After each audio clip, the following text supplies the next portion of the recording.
Hello दोस्तों। तो आपका स्वागत है हमारे चैनल पे। तो आज हम एक ऐसे लड़के की कहानी जानेंगे जो उसका जीवन बदल देता है, और उस कहानी का नाम है आलसी लड़के की कहानी। चलिए शुरू करते हैं। एक बहुत ही भोला भाला सा आलसी लड़का था। वह कोई काम करना नहीं चाहता था, बस खाना खाता, घूमना और सोते रहता था। एक दिन उसे किसी ने बताया कि एक आश्रम है जहाँ पर कुछ नहीं करना पड़ता है और हर दिन 2 समय का खाना और नाश्ता मिलता है। तुम वहाँ जा कर के रहो। उस आलसी लड़के ने सोचा कि यह तो बहुत ही बढ़िया है, और वह उस आश्रम में जाकर रहने को सोचा। और फिर वह भोला भाला आलसी लड़का अपना सारा सांसारिक जीवन छोड़कर उस आश्रम में जाकर रहने लगा। आश्रम में गुरुजी रहते थे। वह कुछ समय सबको प्रवचन देते थे। वह आलसी लड़का सुनता था, बाकी समय आराम करता था और फिर भर पेट खाना खाकर सो जाता था। ऐसे ही उस लड़के की दिन गुजरता गया। एक दिन उस आश्रम में कुछ भी नहीं बना। नाश्ते के समय नाश्ता नहीं मिला। उसने सोचा नाश्ता नहीं मिला, भोजन तो मिलेगा। अब भोजन के समय भी उसे भोजन नहीं मिला। लड़का दौड़ करके गुरुजी के पास गया और उसने पूछा कि आज भोजन क्यों नहीं बना। गुरुजी ने कहा कि बेटा, आज एकादशी है और जितने भी आश्रम के सदस्य थे उनका उपवास है और तुम्हारा भी आज उपवास है। आज भोजन नहीं बनेगा। वह लड़का आलसी था और उसे भूख भी बहुत लगता था। उसने गुरुजी से बोला कि मैं उपवास नहीं रखूंगा, मुझे भूख लगी है, मैं खाना खाऊंगा।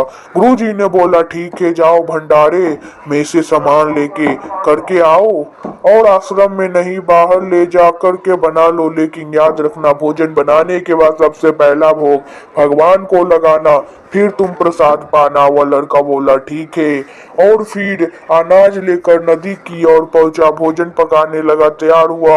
उसके बाद कहने लगा कि भगवान श्री राम आइए, पधारिए, भोग लगाइए।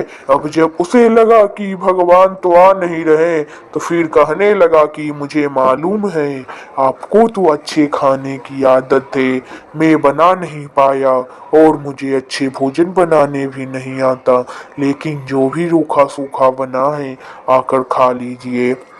भगवान श्री राम उसकी सरलता पर बहुत ही प्रसन्न हुए और उस लड़के को दर्शन दे दिए। उसने देखा कि भगवान श्री राम आए हुए हैं और उनके साथ में माता सीता भी आई हुई है, लेकिन लड़के ने सिर्फ 2 लोगों के लिए ही भोजन बनाया था, एक अपने लिए और दूसरा भगवान के लिए। अब क्योंकि भगवान के साथ माता सीता भी आई हुई थी, तो उसने उस भोजन को माता सीता और भगवान के सामने ग्रहण करने के लिए रख दिया। भगवान श्री राम और माता सीता ने भोजन किया और उस लड़की उसके बाद जब वह जाने लगे तो यह भोला सा आलसी सा लड़का बोला कि प्रभु आप आए, दर्शन दिए, बहुत अच्छा लगा। मुझे खाने को कुछ नहीं मिला, लेकिन कोई बात नहीं, लेकिन आपसे एक विनती है कि अगली बार जब आप आएंगे तो कितने लोग आएंगे ये बता दीजिएगा, ताकि मैं उतने लोगों के लिए भोजन बना कर रखूं। भगवान श्री राम मन ही मन मुस्कुराए और फिर अंतर ध्यान हो गए।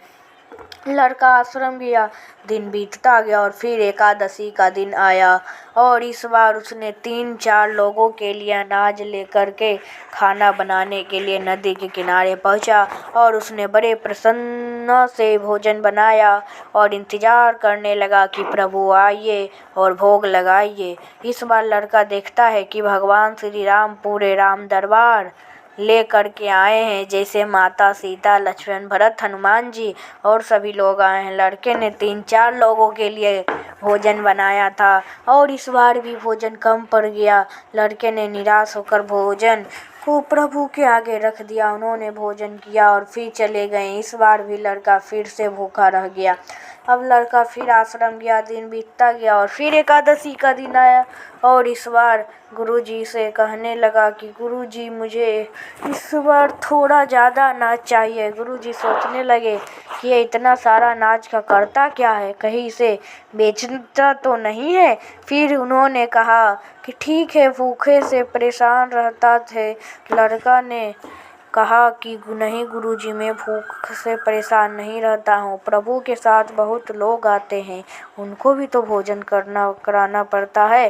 गुरुजी को लगा कि लड़का पागल हो गया है, लेकिन गुरुजी ने सोचा कि चलो एक बार चलकर देखते ही कि लड़का इस अनाज का करता क्या है। वह भोला सा लड़का अनाज लेकर के नदी के किनारे पहुंचा और इस बार भोजन बनाया नहीं। उसने सोचा कि प्रभु हर बार ज़्यादा लोगों को ले करके आते हैं, इस बार वह जितने भी आएंगे खुद बना करके भोग लगा लेंगे और फिर प्रभु को बुलाने लगा।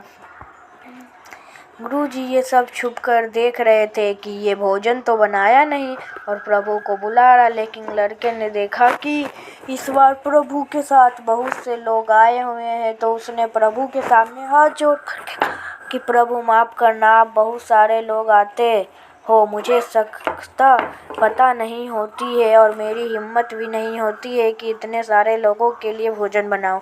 आप स्वयं आइए, बनाइए, खाइए और भोग लगाइए। प्रभु मुस्कुराते हुए और अपने साथ आए सभी लोगों के साथ मिल कर के भोजन बनाते हैं। गुरुजी ये सब छुप कर के देखते हैं और फिर लड़के के पास आकर कहते हैं कि तुम ये कर क्या रहे हो। लड़का कहता है कि गुरुजी आपको दिख नहीं रहा कि भगवान श्री राम पधार चुके हैं, माँ सीता आई हुई, हनुमान जी आए और भी सभी लोग आए हुए हैं, भोजन बना रहे हैं। गुरुजी ने बोला कि पागल हो गए, मुझे तो कोई दिख नहीं रहा है।